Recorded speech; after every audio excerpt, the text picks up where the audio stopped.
I do believe that the ninja community as a whole is something special. It's unlike any other sport I've ever experienced. So incredible. I'm really fortunate that Australia's, now jumped in on that, and Australia just got ninja fever, and it is very unique. And, when it comes down to coaches, we're still quite fresh, but our gyms are growing. Hello and welcome to the Ninja Babes podcast. I am excited today. I love doing interviews with people who are in another country, and today I'm here with some of my Aussie friends. I'm here with Sarah Blackmoore and Olivia Vivian. Before we dive into this episode, I wanted to tell you about an important partner of Ninja Babes. Propello Life is an all-natural wellness and nutrition company that Ninja Babes has worked with for well over a year. I love working with this company because they're family-owned. All of their products are all-natural, non-GMO, and not only do they taste great, but I feel great taking them. If you've ever taken pre-workout before and you feel like you've gotten hit by a truck or your heart is going to explode, their products are not like that. Their products are all-natural. They'll give you that natural boost of energy if you're taking the Energy and Focus blend. If you take the pre-workout, you will feel that hype, but it's not the same as some of those other chemical-based companies that will leave you with dry mouth, cause you to overly sweat, and all these other weird side effects. So if you're looking for a company that has great all-natural products, they even have vegan and whey proteins, definitely check out Propello Life. Best of all, if you go over to propellolife.com and use code NINJABABES, all caps, you'll get 10% off your order and free shipping, and you'll be supporting the Ninja Babes podcast. So if you're looking for a way to get amazing products that taste great and that supplement your nutrition, and a way to support the Ninja Babes, head on over to propellolife.com and use code NINJABABES on your order, and you won't be sorry. Thanks for your support, and thank you for trying out Propello Life. Welcome, ladies. Hey. Hi. Hi. I'm excited to have you both on. Just to give everybody a little bit of a background about these two ladies. Sarah Blackmoore has been a gymnast. She is new to Ninja. She did the crossover from gymnastics to Ninja Warrior, and she's competed on season 4 of Australian Ninja Warrior. She's coached some of Australia's best ninjas out there, and both these ladies are involved with Australia's gymnastics. And that is something we will talk about later on in the podcast to kind of explain what that's all about. And Olivia Vivian is also with us. She is that vivacious redhead that so many of you know for her signature move of just being amazing, but also her signature move of running up the warp wall and then doing that crazy backflip thingamabob where she ends up standing on her feet. It always just drives me crazy when I watch it. And I'm like, how is this happening? How did she do that? What if she slips and then she slides all the way down the warp wall? And then what? I guess you're just that good, Olivia, that it's never going to happen, right? Have you ever thought about that? When I first learnt it, it was definitely on my mind. But now that I've got it down, I don't think about that anymore. But you should have added that I'm also really tech non-savvy. I mean, when you said hello to us both, I had myself on mute and I was saying hello. And no one could hear me. But, thanks for that, Cara. It's okay. I made me wonder, oh man, should I have told them I was going to say hello to them because no one's responding to me? No. It's much better. It's so good.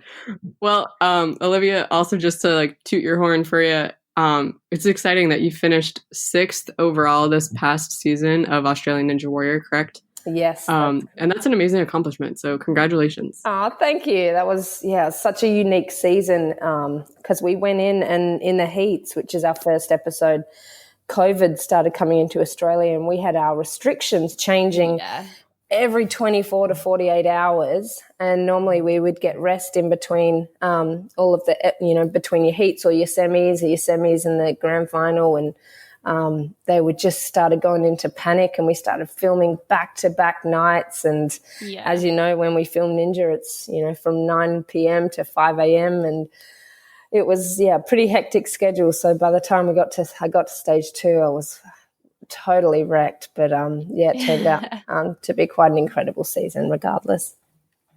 Yeah, amazing. Yeah, that's so cool to hear. And I'm just so excited to have you both on today. Olivia, you've made some amazing accomplishments in the sport.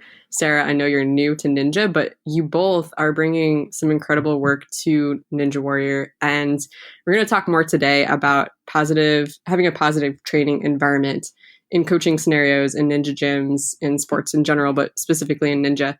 And this is just such an important topic. And I always am so proud and thankful for people in our community who, regardless of their accomplishments on the course, they are accomplishing something great in the Ninja community at large. And so I just appreciate the work that you two are doing and for even coming on the podcast today to talk about some important stuff. So today we're going to get into, like I mentioned, some topics about positive training environments, but we're also going to talk about the opposite end of what does it look like when we're not in a good training environment, whether it's unsafe, it's negative, it's, how do our interactions with one another truly affect the outcome of our training and our sport. So I'm going to hand it over to Sarah to just kind of get us started. And Sarah, would you explain, you were the one who reached out to me in the first place to kind of say like, hey, this would be a great idea for an episode. So could you just explain in a nutshell, why did you reach out and just share more of your personal story? I kind of reached out because I think that as a whole community all over the world, we have a lot to learn in terms of the way that we kind of treat each other, not just like athletes to athletes, but also coaches to athletes and then athletes to parents and like the whole big community. I feel like there's a lot that we can look at. And obviously there's a lot of stuff in the media at the moment that has kind of come alive, and I think that now more than ever is a good time to talk about it. Absolutely. Yeah, I couldn't agree more, and I'm really glad to have you girls on with me today. Yeah. Thanks. We're excited. Well, too. I'm on, but most of the time I'm muted and then speaking while I'm muted, so I'm here. Oh my goodness. Oh dear. Seriously. Oh, yeah. But yes. Go on, Sarah. So obviously, from our gymnastics background, and there was a lot of stuff in the media, especially after the Netflix Athlete A came out. So obviously that was a big thing in the US, and then as soon as it hit Australia, a lot of Australian athletes started to come out with some of their stories as well, which was really, really powerful, but really horrible to see at the same time, to see that like amazing people have gone through such horrible things. So I think once you have a bit of knowledge on how to communicate properly and in a positive manner, it is really powerful, and you get to create some really awesome athletes from it. Mm-hmm, definitely. I mean, it's important for people to be able to feel comfortable, coming out and talking about things if they're willing, and but also knowing like who is a safe person to talk to about those things, and whether it's in the moment reporting or looking back, being able to, talk about it and help to build a better community because of it. Yeah, absolutely. I think that all just comes down to the education, and as much as we can kind of educate one another on how to deal with those kind of situations as well. And like you said, creating that safe environment that you have a safe person that you trust to communicate that stuff with. So Sarah, did you have a personal experience related to something that happened regarding your safety or abuse or anything like that? Yeah, so I started gymnastics pretty late. Olivia and I have a very similar story, except she was really awesome and went to the Olympics. But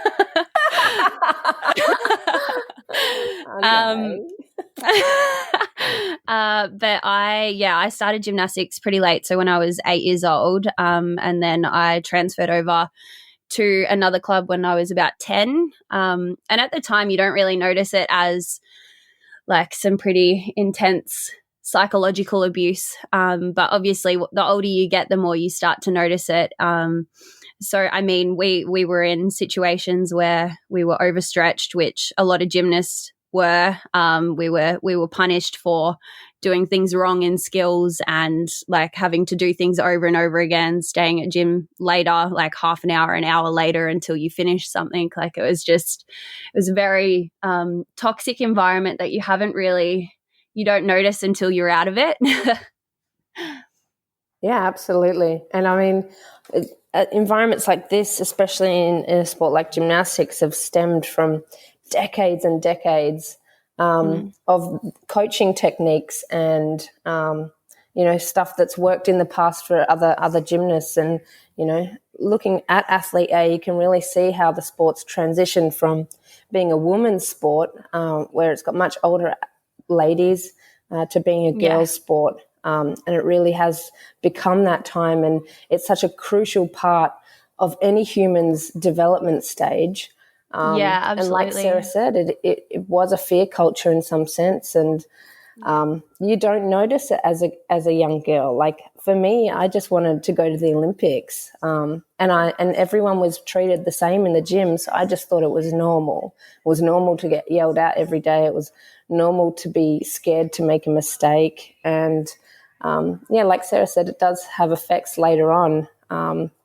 And I'm glad that we're changing it. I'm glad that it's become more transparent, and we're learning more and more education around the benefits of a positive environment and support rather than fear and threats and and psychological abuse. So for me, I had watched Athlete A, and I have no experience in gymnastics or in that world at all. And so when I watched it, it was really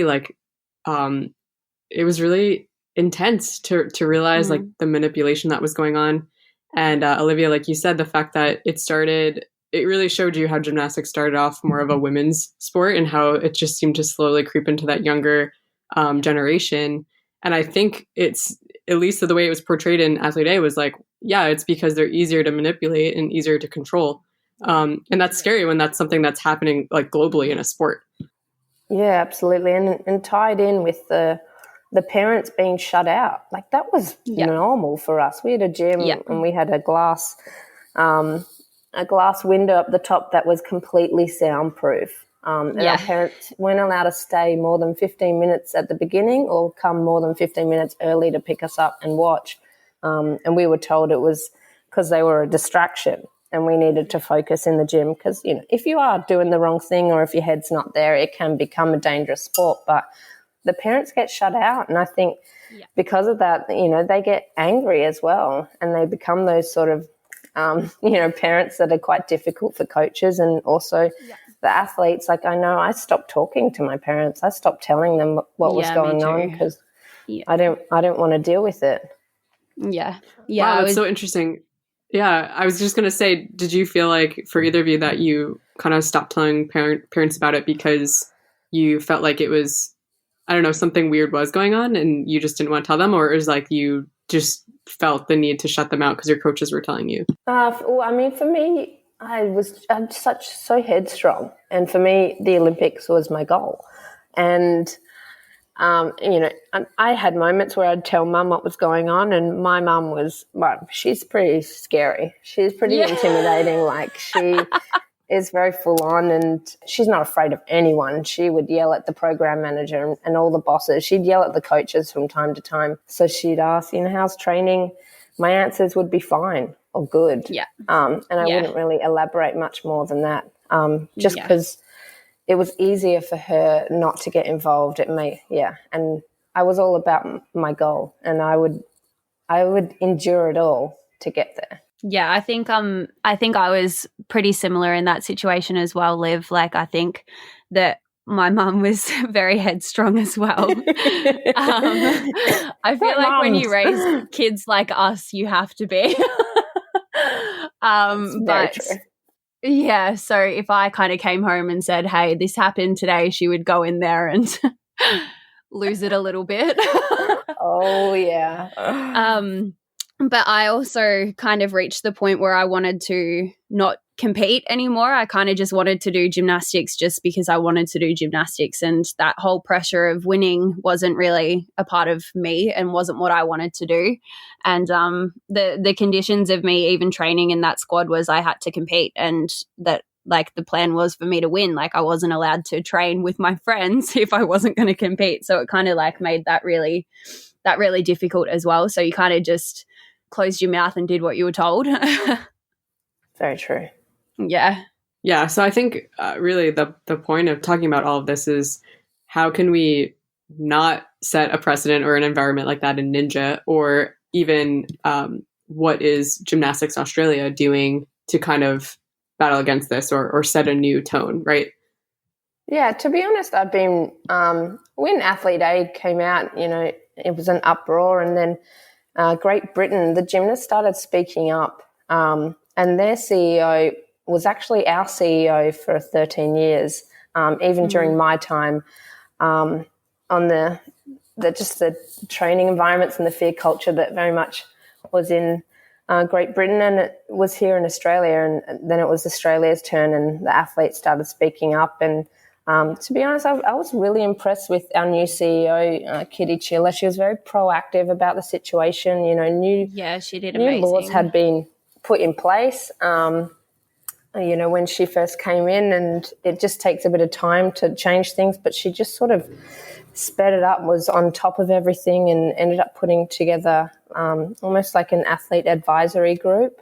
She wanted to hear, what was going on. She wanted to address concerns and issues that might still be going on, and she wanted to help and support people that had been affected and are still suffering. So I was actually really impressed with that. But both Sarah and I are on that advisory group, and we've been having meetings to change the athlete safety course and hopefully sort of eliminate any negative coaching styles that are still out there. Yeah, absolutely. And I think Olivia and I are both very upfront, which kind of like pushed our way into that advisory group. Yes. We had like a fair bit of communication with each other during the process of being a part of that. And we kind of reached out and worked together in ways that we could word everything appropriately and make sure that we were both getting the same kind of point across that we were really passionate about. So that made that process a bit easier too. Yeah, no, absolutely. We don't just sit back and take it, do we, Sarah? We're just not. It's funny. We grew up as these little girls that would do what we were told, and now we're like, no one can tell us what to do. Yeah, it's like 180. But we've talked about lots of different strategies and what we'd like to be put in and into the course, and because it is just coaching techniques and styles that have been passed down. I don't believe that coaches are bad people in any sense. If anything, they've just had bad education. And so, it's important to sort of highlight that and acknowledge that, and to make these coaches feel like, it's not your fault in some sense, but we're changing it now. Like, these are the new sort of, the rights and the wrongs and how to deal with things, and giving them tools and education around having supportive environments, because it is like, it's amazing. I've also, even though I grew up in that elite environment, which was fear culture, I've also had that other side of Oregon State collegiate gymnastics, and it was amazing. It honestly, I'm they so transformed jealous. me. More people need to know about it and do it, and we need to learn from their systems and their coaching styles and their support and their programs. Because after the Olympics, I was broken. I was physically broken. I was mentally broken, and I'd already signed my scholarship to Oregon State. And to be honest, I didn't want to go. I wanted to quit. I wanted to be done with the sport. And within my first year there, they completely transformed me and supported me and taught me how to train smart. And I learned so much more about myself, and the environment was just support nonstop. Like, training went from being something I hated going to my favorite time of the day. And that's such a turnaround. And I know it's possible in that sport, and also with Ninja. Like, it's another reason that I love Ninja. It's such an amazing supportive community in general. But we're trying to take those tools and place them here into the elite system, because results have shown you can get results from a positive environment. So there is no need for negative coaching styles or that fear culture anymore. There's just no need for it. Yeah, absolutely. I definitely I think that obviously I started the Australian Ninja Federation to try and implement the stuff that we have learnt from gymnastics, and try and kind of cross it out before it happens and make sure that we can jump on board with continuing the same kind of positive environment that we have trying to bring into Gymnastics Australia at the moment. So I think like that transition is coming along good. Obviously it's a long way to go, but we're still trying to work on it. Are you able to share any sort of things that, I mean, is the Australian Ninja Federation working to have a presence in every gym, or like what is their general approach? Yeah. So essentially we're trying to step up as the governing body within Australia. So we're actually working alongside NNL at the moment to try and boost up participation and try and really enforce that positive coaching style so we can create some, well, not even create some awesome athletes, but continue to grow these awesome athletes, because we have so many really great kids and even adults in the community that I think should continue to stay in this path. And I think, if the most that we can do to help the community, I just am trying. Yeah, absolutely. What would it look like to you to have a positive coaching environment? Like, because one thing that's coming to mind is I think that our ninja community at large is always typically supportive, always, Absolutely. Wants to really work with people to find their skills and like continue to uphold those skills and those strengths, but show them like how to improve in other areas. But what's really the difference between like a coach who's like hard and like pushing you hard versus someone who's like maybe overpowering or creating that fear environment? I think like the moment that it comes back to the athlete is when you know that it's a positive environment. As soon as like the I want you to do this and you need to do this for me kind of comes into place, that's when you start to realize that it's not about the athlete anymore. And a lot of like ego comes into things, and which I understand because people can be really protective over their programs and their gyms and kind of their legacy, I guess. However, I honestly believe that it always comes back down to the athlete. And I mean, I had really great mentors at a gym that I went to here in Australia called Peninsula Gymnastics, and they really just taught me a lot about your language, and the way that you speak to your athletes will always have an impact on their performance. And kind of just avoiding the fact that it's never about you as a coach. It's always about what the athlete is wanting to achieve and how we can help them along that path. I do believe that the ninja community as a whole is something special. It's unlike any other sport I've ever experienced. So incredible.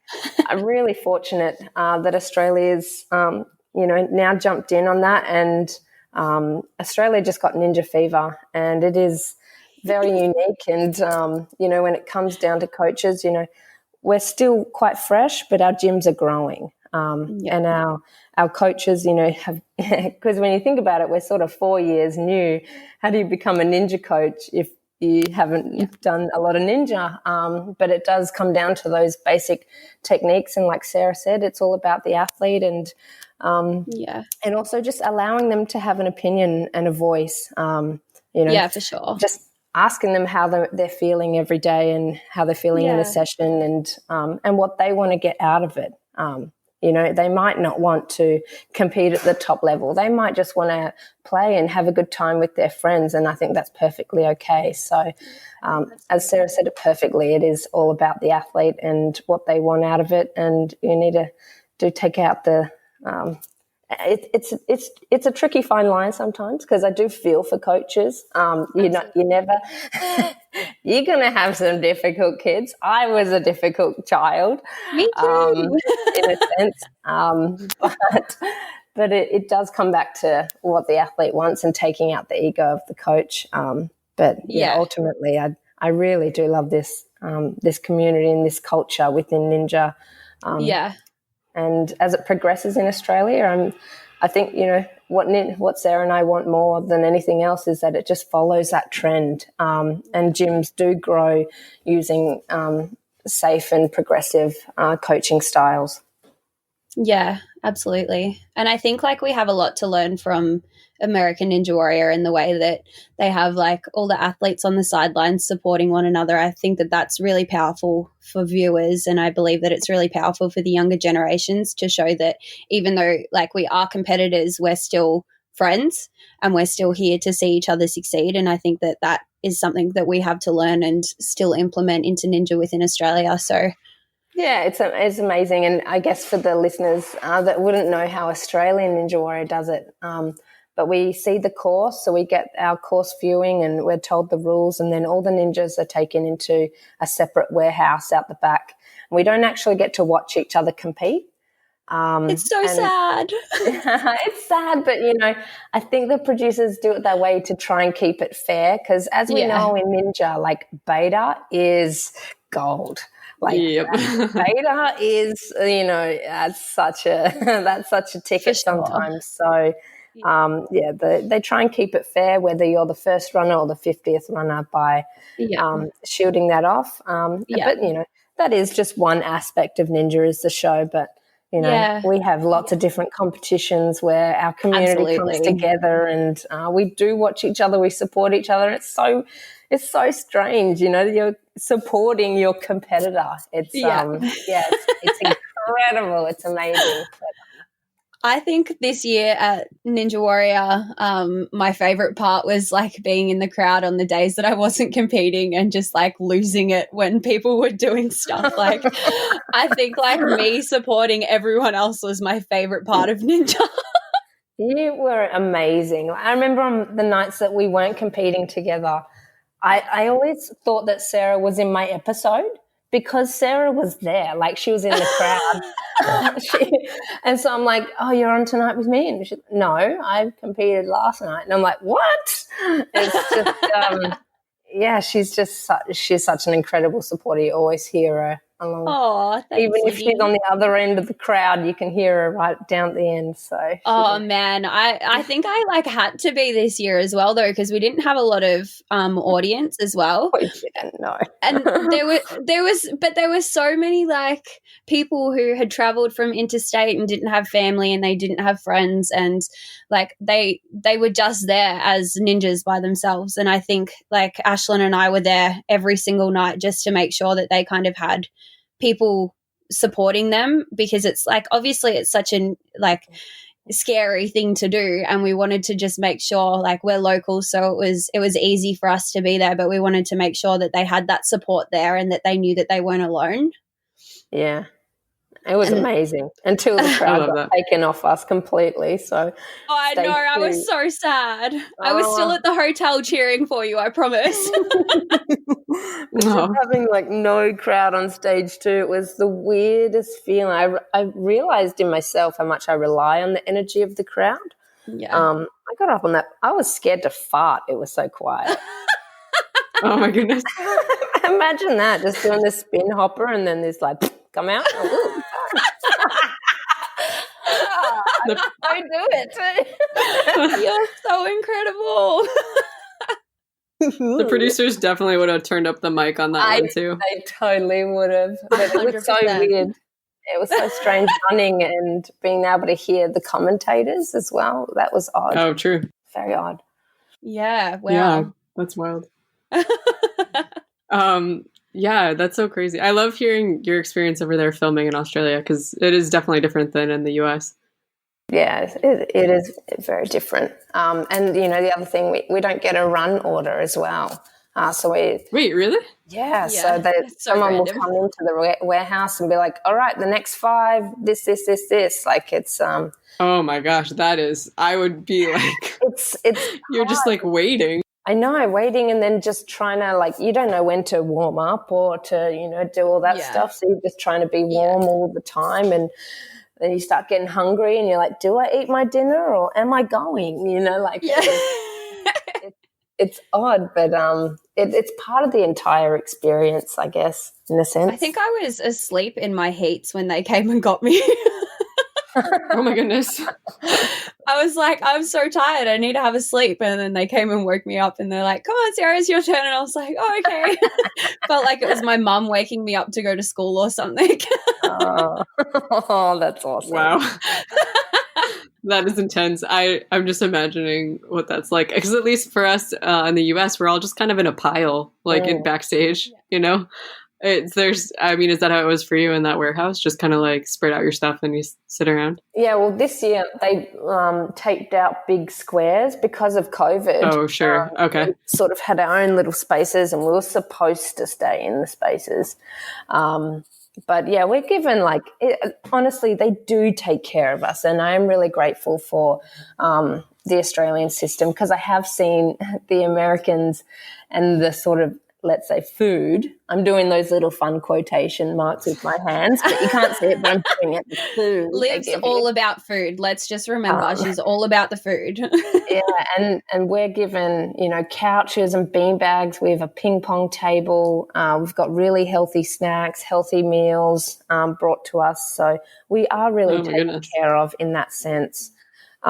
Just some things a little different, just like no support and no run order.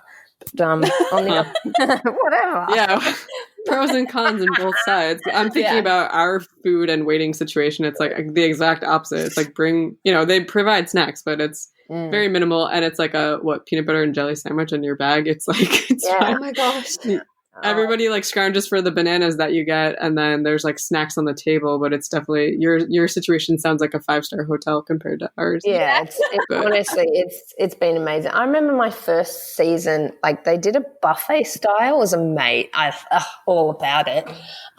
You would have been all about that. Oh my god, it was amazing. They had like even salmon. Like they fully put it on. I mean, they've cut back a little bit now. They do sort of your own personal serving size. But if our fruit ran out or if our bananas ran out, like we would just say something and then they would go get some more. So they're incredible. I'm so thankful for them. They probably stopped the buffet because you ate it all, Liv.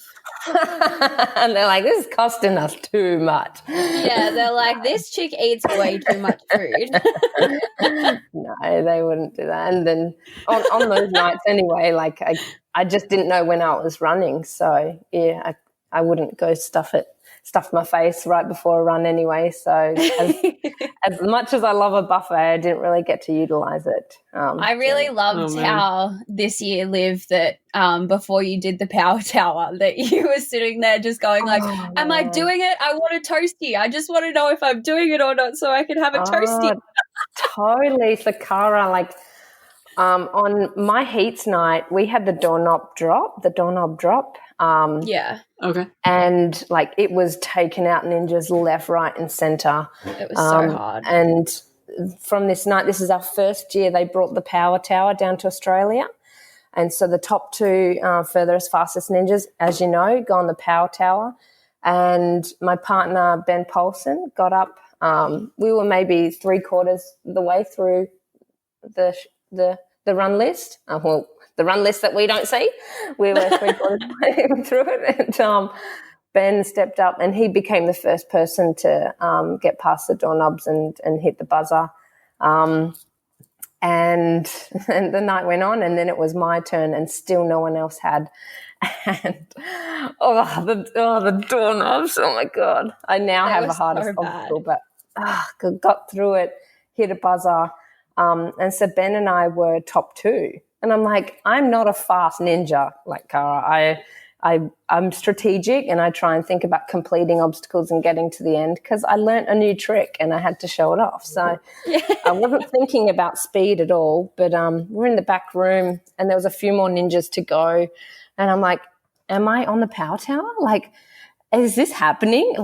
And at first I was so exhausted and I was like, I just want to sit down and eat my toasties. Like I just want to sit down, but I don't know if I'm about to go up this massive tower and race my boyfriend. And one other ninja, Eddie, got past the doorknobs. And because once you've run, you're taken to a separate warehouse. And there is a TV and more snacks and food and ham and cheese, toasted sandwiches and stuff like that. But, I got so excited. I was like, oh, my God, Eddie, come on. And then he fell on the shelf grab and he was one of the last to go. And I was like, oh, my God, I'm on the power tower. Like I was like, oh, my God, this is crazy. And I just sort of had to change my mental outlook and instead of going, I just want to sit down and eat a toasty and actually realize what an opportunity and to be the first female to ever go on a power tower was huge. And then not just that, I was racing my boyfriend. Like, it was the best possible outcome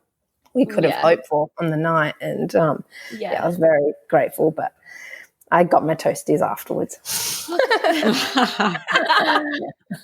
What a cool experience, though. I love that. I love hearing the behind the scenes story. Yeah, it was amazing. Honestly, just oh my god! Watching it back on TV, I started sweating all over again. It was amazing. Yeah. Me too, and I knew what was going to happen. Right? You know the results, and you're like, "Oh my god, this is so intense!" Because you don't get to watch it. So seeing it on TV is the first time actually viewing it, and it's amazing. They do a great job. It's always exciting seeing yourself on TV. Well, one thing that I was wondering while we were talking earlier was, in America, it's very common now to see these like ninja families coming forward, and sometimes it's even like, a parent, like an adult who did ninja for a couple of years and now they're married. Maybe now they opened a gym. Maybe now they have kids, whatever the situation is. And you really see this whole family unit evolve who's all involved with ninja. Do you notice that in Australia as well? Or maybe not, since Australia is newer? Or I'm sorry, since ninja is newer in Australia. Yeah, I mean, it is newer. I just had to double check that I wasn't muted. But it was the moment where you add kids in, kids just froth it. They crave doing these movements so hard. And once you bring kids in, it brings a family in. So we've seen kids come into the gym, and then before you know it, mum and dad are trying the course. And it does sort of evolve that community to all get involved. I don't think we're at a point yet where, ninjas have got married and popped out some babies. We are still a bit fresh for that, maybe. Yeah. Maybe there's a couple out there, but not that I know of off the top of my head. But I mean, there's the Masons and Fletcher, and he is like a total little ninja. And Andy now too.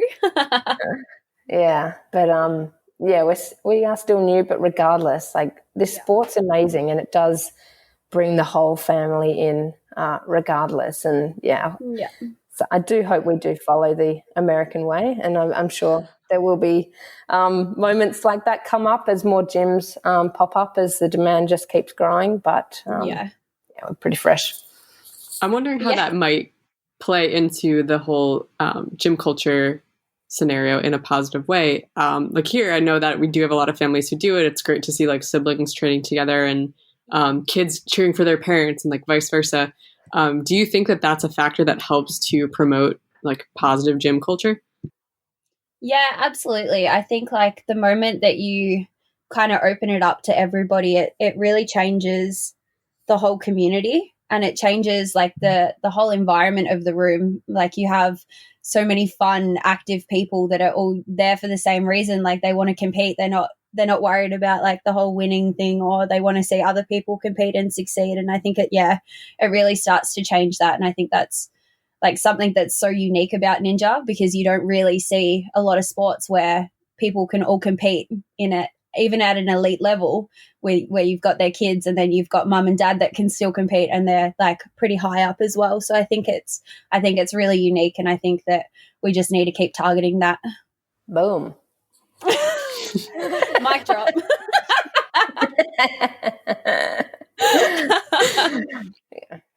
Oh man, yes, I agree. I'm wondering also, do you all have like that same crazy like home gym setup that so many people here have? Oh yeah, well, I know in Perth, definitely. It just started popping up, and we'd even start getting into these backyard ninja games, and we'd do a series like that. Ben and I just moved to Brisbane, and still, like, we had Funky Monkey Bars put a set in our backyard, because I feel like a lot of ninjas, just like to play and do stuff at home. And we had this session, like, I think it was after watching our first episode of season 4. We had a bunch of people over, because Brisbane wasn't, we didn't have the COVID restrictions at that point. And after we watched Ninja, we were all out in the backyard, like setting up crazy ninja courses all over this monkey bars. And this was people that had never swung on a monkey bar before as well. So I know that people are getting into their backyard. Sarah recently, Sarah's in Victoria, who are in quite a strict COVID lockdown at the moment, and they can't really leave the house. And even Sarah's built her own stuff Ashlyn has kindly in her backyard. So it happens. Yeah, definitely. Yeah, absolutely. So we actually there's a group of us that live really closely together. So we have a pretty big setup at one of the boys' houses. Where they've he's got like a big deck, and underneath they've just attached heaps of different stuff and put in like big laches and as many different things that you can do. We got flying bars and like floating monkey bars, and like it's a pretty cool setup. So we're pretty lucky in that sense. And then Ashlyn has just recently put a bouldering wall in my backyard as well. So that's pretty exciting, as well as a salmon ladder. I can't forget the salmon ladder, or he'll be really mad with me because it took him ages to do that. Well, that sounds amazing. I love that. I love hearing all the setups. Yeah. So we're pretty lucky in that sense. I mean, it's made lockdown a lot easier. Yeah, I can imagine. Yeah. Well, does anybody have, two things. Does anybody have any last words that they would like to share with on the Ninja Babes podcast before I cut you off? I would just, if we bring it back to that positive and coaching environment, one of the most amazing things I experienced at Oregon State was a coaching style using a compliment sandwich. And I think a lot of Americans do it really, really well, still supporting the athlete and creating that positivity in the session. We'd do a skill and the coach would start off with something really positive about it. Yeah. Then, there's your one layer of your bread, and then the substance in the middle would give us a correction or something to focus on or work on the next shot. And then bam, finish it with another positivity layer of whole grain, sourdough loaf or whatever. But, finish it with something really positive. So I think for new coaches out there, it's a really good style to use just to continue and help grow this sport in a really positive way. Absolutely. And I think like if you're a new coach as well, to just remember, if you feel uncomfortable with something, chances are that it's the wrong thing, and that you should definitely trust your gut and the way you're feeling over something. Because I mean, as humans, we know how to treat each other right. And if you look at a little human, it's still the same thing. We still need to treat them just as equal as we do one another. So I think, if you're a new coach and you're only a teenager and you're kind of working with a senior coach that you think is doing the wrong thing, then trust your gut and reach out to somebody who can kind of help you in that process. Yeah. Double boom. Thank you. Oos. That's how we're You're like my little cheerleader. Yeah, and you're mine. But that's how we're going to finish it. We're just going to boom. All right. Boom. I love it. Oh, man. Well, thank you for being on today. I really appreciate both of you and your time and just what you have to share. But I love what's happening in Australia. I think it's so exciting whenever I get to talk to some of the Aussie ninjas and just hear what's happening over there. It just sounds so exciting. Like I want to come visit so bad. Not right now, you don't, but later. I mean, not like tomorrow, but maybe like next spring. After the wedding and after COVID. Yes. Well, when this episode airs, the wedding will be over because this episode will air till probably the end of October. Incredible. But so say hello to yourselves in the future for when you listen to this episode. It'll be like the end of October. Hiya. Happy Halloween. Oh, I love it. So good. So the last thing I'm going to ask is, would you girls like to share your Instagram handles for the world? Yes. Oh, yeah. Mine's super simple. Just my name, Olivia Vivian. And mine is also super simple, but it has an underscore before Sarah Blackmoore. Perfect. Nice. Well, thanks for being on today again. Thank you so much, Cara. That was amazing. Be strong. Be you. Be a ninja babe. Ooh. Hey, nice job.